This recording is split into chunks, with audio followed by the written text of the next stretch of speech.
How well do you really know the rules of the road? Think you could pass your driving test again? Ready? Let's dive into question number 1. You're driving along, and suddenly, your car drifts off the pavement onto the shoulder. What's your first move? Do you A. Steer sharply back onto the road, B. Ease off the gas, then steer back gently, C. Slam on the brakes, or D. Accelerate to get back on track?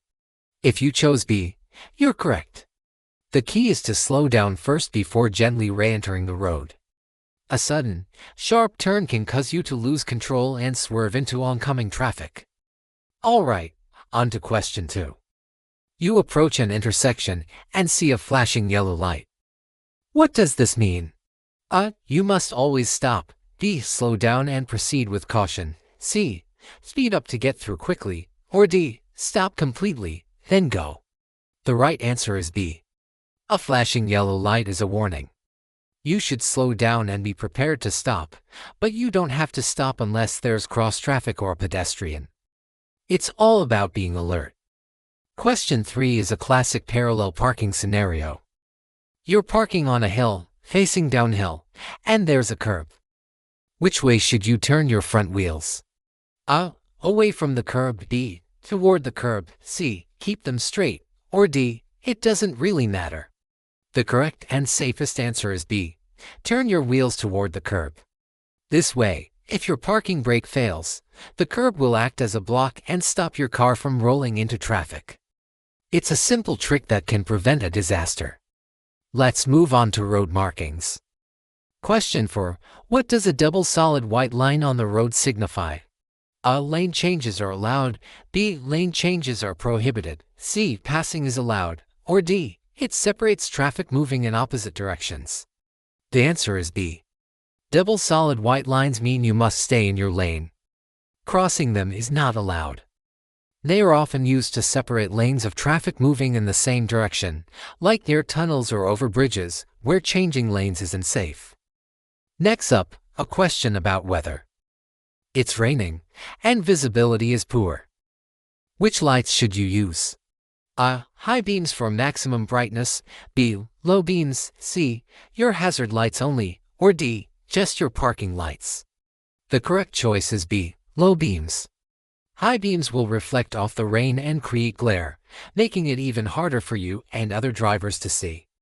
Low beams provide enough light to see and be seen without the blinding reflection. Question 6 involves a common intersection dilemma. You arrive at a four-way stop at the exact same time as another car to your right. Who has the right of way? A. The car on the left. B. The car on the right. C. Whichever car gets there first. Or D. The largest car. The rule is, yield to the vehicle on your right. So, the correct answer is B. The driver on the left must wait for the driver on the right to go first. Let's talk about parking signs. Question 7. What does a no standing sign mean? A. You can stop temporarily to let passengers out. B. Parking is allowed. C. You can only stop to load or unload cargo. Or D. No stopping for any reason. The answer is A. No standing means you can briefly stop to pick up or drop off passengers, but the driver must stay with the vehicle. It's different from no parking, where you can load and unload cargo, and no stopping, which means you can't stop for any reason. Question 8 is about speed limits. Unless there's a sign posted otherwise, what is the typical maximum speed in a residential area? A. 15 miles per hour. B. 25 miles per hour. C.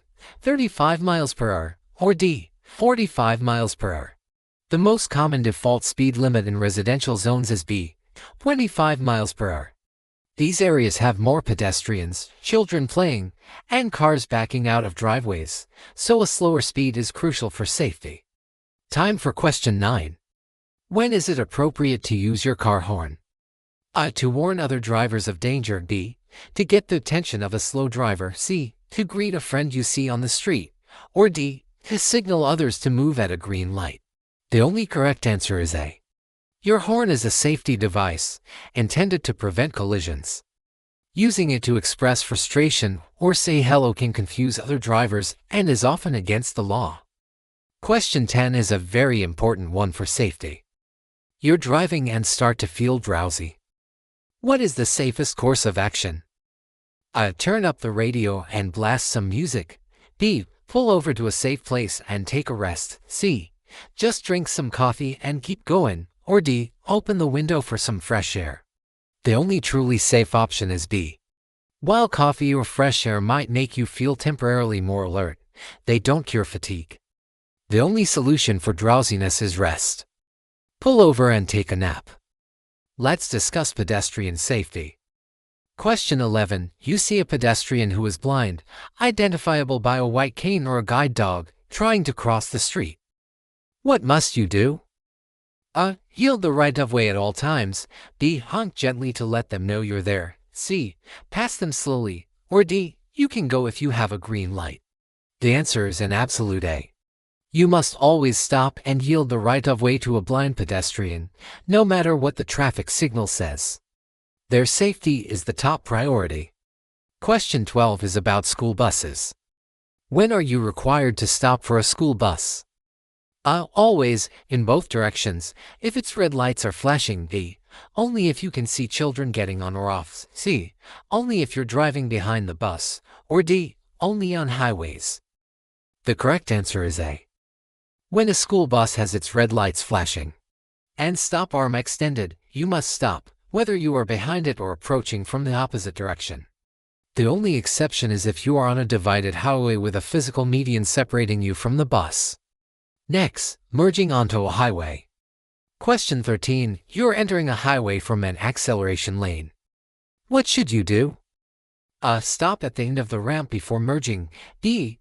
Use the lane to match the speed of traffic. C. Drive much slower than the highway traffic. Or D. Honk before you merge.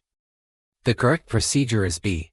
The acceleration lane is designed for you to get your vehicle up to the speed of the traffic on the highway, making it easier and safer to find a gap and merge smoothly. We're nearing the end. Question 14. What is the main reason that driving at night is more dangerous than driving during the day? Is it A. More traffic on the road? B. Limited visibility? C. Worse weather at night? Or D. More slow drivers? The biggest factor is B. Limited visibility. At night, you can't see as far ahead, which reduces your reaction time. Headlights only illuminate a small portion of the road, and hazards can appear out of nowhere. And our final question, number 15. You are approaching a yield sign. What does this require you to do? A. You must always come to a complete stop. B. Slow down and yield the right of way if needed. C. Proceed at your current speed. Or D. Honk to alert cross traffic.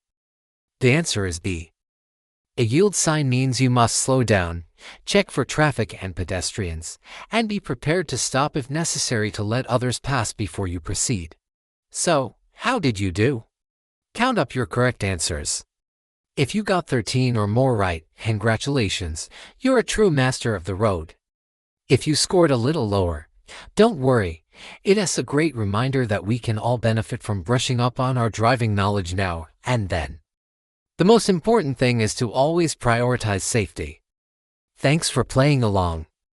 If you enjoyed this video, please give it a thumbs up, subscribe to the channel, and hit that notification bell so you don't miss our next one.